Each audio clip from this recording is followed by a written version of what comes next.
여러분, 오늘은 고난주간의 세 번째 날입니다.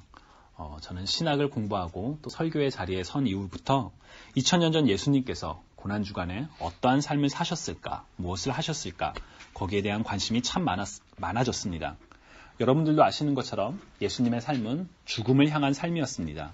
우리를 위해 우리 죄를 대신 짊어지시고 해결하시기 위해 오셨기 때문에 처음부터 죽음, 그것도 가장 고통스럽고 저주받은 죽음이라 일컬어지는 십자가형을 향한 삶이었지요.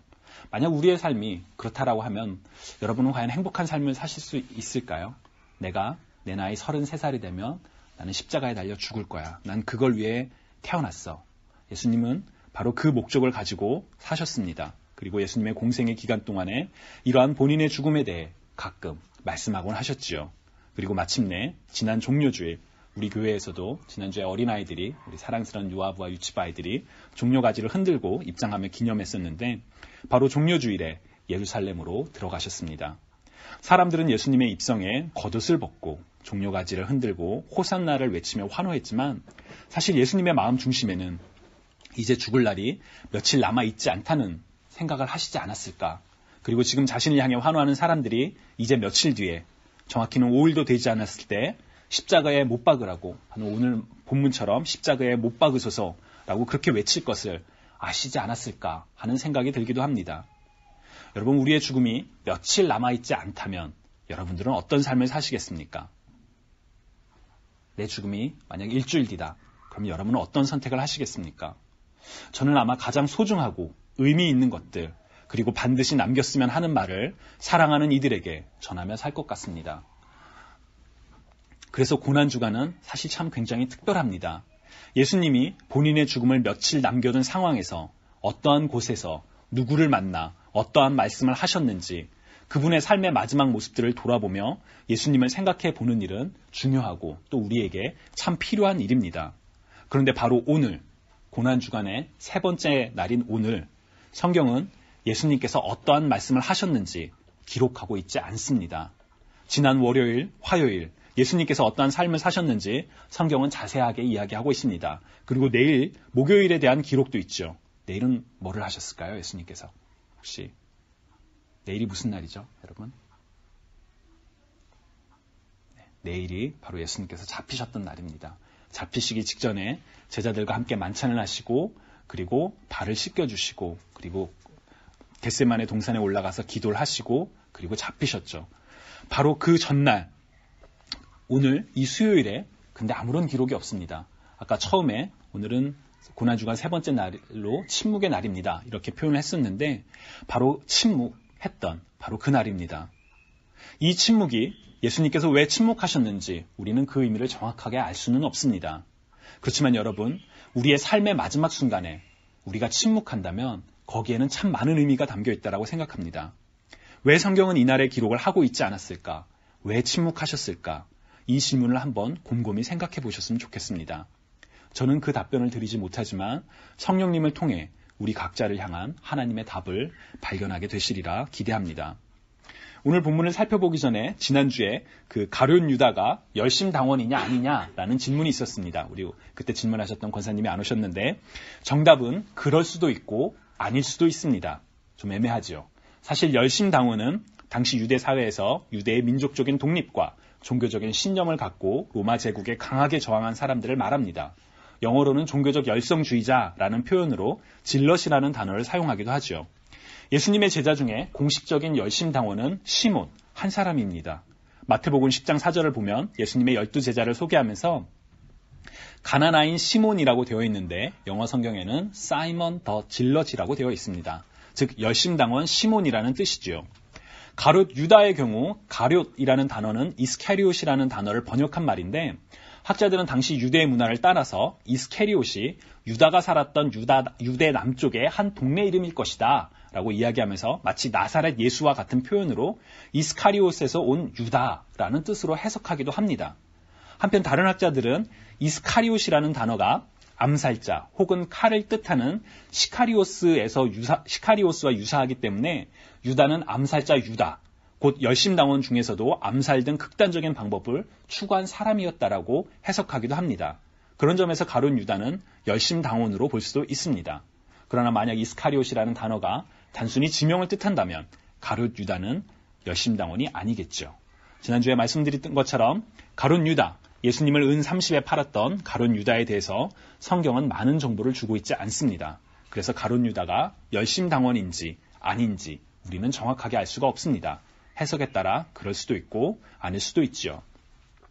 자, 그러면 이제 오늘 본문인 누가복음 23장을 같이 보겠습니다. 오늘 본문의 주인공은 빌라도입니다. 사실 예수님의 마지막 때에 예수님이 아니라 빌라도가 주인공인 건 좀 의아하죠. 빌라도는 로마 황제 디베리우스에 의해 유대 지역의 총독으로 파견되었던 인물입니다. 약 10년간 유대 지역을 다스렸던 것으로 알려져 있고 역사가 유세비우스에 의하면 황제의 얼굴이 그려진 군대의 깃발을 예루살렘에 세웠을 때 유대인들로부터 많은 항의를 받아서 결국 민중의 뜻을 따라 군기를 다시 옮겨야만 했던 그런 일이 있었다고 합니다. 즉 유대인과 이 빌라도와의 갈등이 이전부터 있었다는 것이지요. 또한 빌라도가 수로 건설을 위해 사실 로마 제국이 그렇게 강대하게 뻗칠 수 있던 큰 이유 중에 하나는 도로와 수로를 건설하는데 많은 에너지를 집중했던 탓인데 그 수로를 만드는 일에 예루살렘 성전에 금고의 돈을 유용했다고 합니다. 그래서 유대인들과 빌라도의 관계는 좋지 않았다라고 학자들이 이야기를 합니다. 만약 파견된 총독이 있음에도 해당 지역에서 소요와 갈등과 분쟁이 계속 일어난다면 로마 제국의 입장에서는 제대로 통치를 못하는 그래서 능력이 없는 인물로 생각할 수도 있기 때문에 빌라도는 유대인을 다스려야 하는 감독자인 동시에 그들로부터 인기도 얻어야 하는 그러한 모호한 위치에 있던 사람이었습니다. 아마도 그런 빌라도의 상황이 바로 오늘 본문에 잘 드러나는 것 같습니다. 오늘 본문 13절에서 16절을 보면 빌라도가 대제사장들과 관리들과 백성들을 불러 모아놓고 너희가 이 사람이 백성을 미혹하는 자라 하여 내게 끌고 와서 내가 신문에 봤는데 아무런 죄도 찾지 못했다라고 이야기를 합니다. 당시 유대 사회에는 산헤드린이라는 유대인 공회가 있었습니다. 대제사장들과 서기관들로 구성된 유대의 정치, 종교적 일을 논의했던 유대 사회의 최고 의결기구이자 재판기구였습니다. 그러나 로마의 지배를 받는 유대인의 입장에서는 산헤드린은 사형을 언도할 권한은 없었습니다. 그래서 이들은 예수 그리스도를 죽이기 위해 빌라도에게 이 사람은 백성을 미혹하는 자라. 특히 누가복음 23장 2절을 보면 가이사에게 세금을 바치는 것을 금하며 자칭 왕 그리스도라 하더이다 라고 고발을 합니다. 가이사에게 세금을 바치지 말라고 주장하는 반역자 그리고 스스로 왕이라고 하는 반역자니까 죽여야 한다는 것이지요.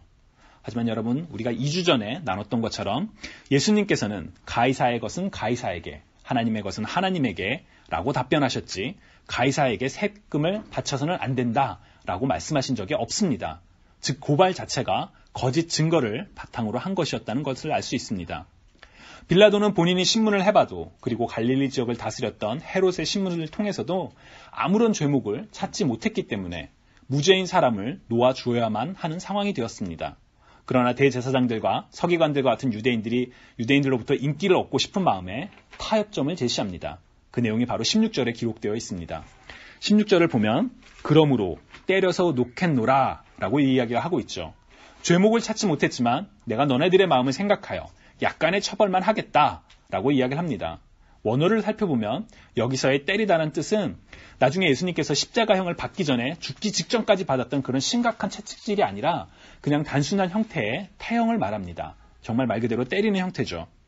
그러나 18절을 보면 무리가 일제히 소리질러 이르되 이 사람을 없이하고 바라바를 우리에게 놓아주소서라고 답하는 것을 알 수 있습니다. 백성들은 빌라도의 제안을 거부하는 거죠. 그 전에 잠깐 여러분 10절을 보면 좀 이상한 표현이 있죠. 가로 열고 없음이라는 이 표현이 있는데 혹시 이게 어떤 의미인지 이렇게 들어보신 적이 있으신가요? 저도 지난번에 그 마태복음 성경 통독을 하다가 누가 이거를 질문을 하더라고요. 그래서 한번 좀 자세히 찾아봤습니다. 사실 이것은 성경의 역사하고 굉장히 좀 밀접한 관련이 있습니다. 여러분들도 아시는 것처럼 성경은 처음부터 하나의 완전한 책으로 존재하지 않았습니다. 여러 개로 나뉘어진 두루마기, 사본의 형태로 존재했죠. 그리고 성경의 장, 절이란 이런 표시도 처음에는 없었고 13세기와 그리고 16세기에 이르러서야 비로소 만들어진 그런 표시 체계입니다. 그 이전에는 장절 구분이 없었습니다. 이전까지의 성경의 번역은 주로 10세기에 만들어진 것으로 알려진 사본, 비잔틴 사본이라고 불리는데 그거를 바탕으로 성경이 번역되었습니다. 그런데 나중에 4세기, 5세기 때에 알렉산드리아 사본이라는 것이 추가로 발견되었습니다. 그런데 10세기 사본에는 해당 내용이 있는데 그보다 더 먼저 쓰여진 사본에는 그 내용이 없는 경우가 발견되기 시작합니다. 그러다 보니까 이미 절 구분까지 되어 있는데 사실적으로 거기에는 내용이 비어 있는 게 더 타당한 그런 상황이 된 거죠. 그래서 없음이라는 표시가 붙어 있습니다. 여러분들 신약성경에는 이 없음이 13번이 등장합니다. 이후에 쓰여진 사본과 비교를 해보면 사실 그 내용에 어떤 대단하거나 신비한 내용이 있는 것은 아닙니다. 예를 들어 여기 17절에도 어떤 성경에는 표시가 되어 있는데 어떤 사본에는 명절을 당하면 반드시 한 사람을 놓아주더라 라는 내용이 들어가 있다고 합니다. 그 내용을 고려하면 왜 18절에서 갑자기 사람들이 바라바를 놓아달라고 외치는지 맥락이 더 자연스럽게 이해가기도 합니다. 16절에서 때려서 놓겠느라고 했는데 갑자기 18절에서 바라바를 놓아주소서라는 그 표현 사이에 이제 명절에 대한 그런 내용이 들어가는 것이죠. 다시 18절로 돌아오면 사람들은 예수님을 죽이고 바라바를 놓아달라고 소리를 지릅니다. 바라바는 19절에 기록된 것처럼 반란과 살인을 일으켰던 인물이지요. 학자들은 바라바만 언급하는 것으로 보아 아마도 이 바라바가 반란 무리의 우두머리였을 거라고 추정을 합니다. 그러자 빌라도는 20절에 기록된 것처럼 다시 두 번째로 예수님을 놓아주려고 합니다. 왜냐하면 죄가 없다는 것을 알고 있고 죄 없는 사람을 처벌할 수는 없기 때문이죠. 무죄인 사람을 처벌하는 것, 정의에 어긋나니까. 그러나 21절에 기록된 것처럼 사람들은 더욱 소리질러 십자가에 못 박으라 라고 외치죠. 십자가에 못 박는 것, 이것은 당시 사회의 가장 끔찍한 고문의 방법이자 처형의 방법이었습니다. 워낙 내용이 잔인하여 여러분들께 다 소개를 해드리진 못하지만 십자가형은 사람을 아주 천천히 고통스러운 방법으로 죽여나가는 형벌이었기 때문에 당시 로마의 유명한 웅변가였던 키케로는 십자가형은 너무 잔인하고 역겨운 처벌이라서 이 형벌이 로마 제국에서 없어져야 되고 사람들의 기억 속에서도 지워져야 한다라고 주장하기까지 했습니다. 너무나도 끔찍했기에 로마 시민보다는 로마에 있는 노예들을 대상으로 행해졌던 형벌이었죠. 나중에 기독교가 로마의 국교로 공인된 다음에서야 그제서야 십자가형이 사라졌다고 합니다. 십자가의 형은 법률상 가혹한 형벌이지만 종교적으로도 굉장히 무서운 형벌입니다. 여러분들께서 신명기 21장 23절을 보시면 나무에 달린 자는 하나님께 저주받았다라고 성경이 기록하고 있습니다. 즉 하나님으로부터 저주를 받아 죽는 형벌, 그것이 바로 십자가 형벌이 지닌 종교적인 의미입니다. 22절을 보면 빌라도는 세 번째로 이 사람이 무슨 악한 일을 하였느냐, 나는 그에게서 죽일 죄를 찾지 못하였나니 때려서 놓으리라 라고 답합니다. 악한 일을 한 것이 없고 죄인이 아니게 처벌할 수 없다. 그러나 내가 너희를 생각해서 내가 때리기만 하겠다라고 세 번째 타협안을 제시합니다. 만약 빌라도가 하나님을 두려워하는 사람이었다면 아마 이 사람은 로마인이고 아직 하나님을 몰랐을 테니 그냥 단순히 쉽게 생각해서 정의를 수호하는, 그래서 법과 원칙을 준수하는 자였다면 죄가 없으신 예수님을 처벌하면 안 되었습니다. 그러나 빌라도는 하나님을 두려워하기보다는 사람을 두려워했고 법과 원칙을 지키기보다는 사람들의 인기를 얻고자 했습니다. 마가복음 15장 15절을 보면 빌라도가 무리에게 만족을 주고자 했다라고 성경은 기록하고 있고, 또 마태복음 27장 24절을 보면 밀란이 일어날 것 같아 서둘러 판결을 내렸다라고 이야기를 합니다. 결국 빌라도는 사람들의 뜻대로 아무런 죄가 없는 예수 그리스도를 십자가 형벌에 넘겼습니다. 그리고 그 고통스럽고 끔찍했던 십자가 형벌이 바로 다음 절부터 시작됩니다. 지난주에 나눴던 것처럼 저는 빌라도의 상황이 가룟 유다의 상황과 아주 비슷하다고 봅니다. 자신이 마땅히 행해야 할 바를 행하지 아니하고 욕심을 따라, 가룟 유다에게는 은 30에 대한 돈의 욕심이 있었죠. 그리고 빌라도는 사람들의 인기를 얻고자, 그리고 자신의 지위를 유지하고자 하는 욕심이 있었습니다. 예수님의 제자였던 가룟 유다와 달리 빌라도의 평소 생각과 성품을 알 수 없기에 우리는 그때에 빌라도에게 사탄이 들어갔는지 안 들어갔는지 알 수는 없습니다. 그러나 정의롭지 못한 지도자, 하나님보다 사람들의 인기를 얻고자 했던 지도자의 모습을 볼 때 그 역시 아마도 사탄에 의해 이끌렸던 것이 아닐까라고 생각해 볼 수는 있을 것 같습니다. 정확한 답은 모른다이지만 말입니다. 오늘 살아가는 우리들에게 예수 그리스도의 십자가는 축복이자 은혜입니다. 그렇죠, 여러분? 우리는 예수 그리스도의 그 십자가가 우리에게 얼마나 큰 사랑과 은혜임을 압니다. 우리가 아직 죄인 되었을 때 그리스도께서 우리를 위하여 죽으심으로 하나님께서 우리에 대한 자기의 사랑을 확증하신 사건이 바로 예수 그리스도의 십자가 때문이기 때문입니다. 여러분, 이 십자가를 통해 증명된 하나님의 사랑을 믿으십니까? 아멘. 네. 우리는 이 하나님의 사랑을 우리가 믿고 고백하며 나아가고 있습니다. 우리는 그런데 이 십자가의 사랑을 알면서도, 이것이 필요했다는 것을 알면서도 오늘 이 본문은 참 안타깝습니다. 특히나 빌라도라는 이 인물은 그 이후의 삶에 대해서 증명되지 않은 여러 이야기가 있지만 이후 기독교인들이 본인들의 신앙을 고백하는 사도신경에서 이 빌라도의 이야기를 하죠. 본디오 빌라도에게 고난받으사라는 내용이, 그래서 모든 사람들에게 잊혀지지 않는 인물이 되었습니다. 참 빌라도에게는 안타까운 일인 것 같습니다. 그런데 문제는 여러분, 우리도 바로 이 빌라도와 같은 인물이 되지 않을 거라고 장담할 수 없다는 점입니다. 특히나 우리가 하나님을 두려워하기보다는 사람을 두려워하고 정의를 따르며 법과 질서를 지키기보다는 눈앞에 보이는 현실에 이른바 융통성, 유두리라는 명목하에 남들이 하는 대로, 세상이 하는 대로 살아간다면 우리도 빌라도와 같은 잘못을 언제든지 저지를지도 모릅니다. 어떻게 하면 빌라도처럼 사는 것을 피할 수 있을까요? 저는 첫 번째는 우리가 하나님을 두려워하는 삶을 살아야 하는 거라고 봅니다. 성경은 우리가 하나님을 경외, 두려워해야 한다는 것을 자주 강조하곤 합니다. 잠언을 보면 여호와를 경외하는 것이 지혜의 근본이라고까지 강조를 합니다. 하나님을 두려워하는 삶, 사람이 아니라 모든 세상을 다스리시는 하나님을 두려워하는 삶, 그것이 바로 우리에게 필요한, 빌라도처럼 살지 않기 위한 첫 번째 필요한 삶의 자세입니다. 두 번째는 어떤 하나의 선택을 하고 그 삶을 살아가기 전에 과연 이 선택을 하나님께서 기뻐하실까? 혹은 예수 그리스도라면 이 상황에서 어떻게 행동하셨을까라고 하나님의 관점에서 세상을 보려고 노력하는 것입니다. 내 뜻, 내 바램대로 살아가는 것이 아니라 우리 인생의 주인이 하나님이시며 우리가 하나님의 뜻을 따라 살아가는 것이 우리에게 축복임을 알고 살아가는 것. 너는 범사의 그를 인정하라. 그리하면 내 길을 지도하시리라. 라는 그 말씀처럼 말씀대로 살아가는 삶이 우리에게는 참 필요합니다. 어떤 상황이 되었든 간에 우리가 하는 생각, 선택, 행동, 모든 것들이 오직 다 하나님의 영광을 위하여 이루어지기를 간절히 소망합니다. 선지자 이사야는 이렇게 이야기한 바 있습니다.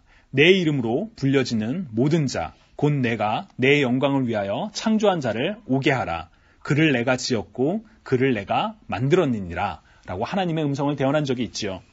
하나님의 영광을 위해 지음받은 우리가 하나님을 경외하며 하나님의 뜻을 쫓아 하나님의 영광을 위하여 살아갈 수 있기를, 그렇게 살아가는 저와 여러분이 되시기를 간절히 축원합니다.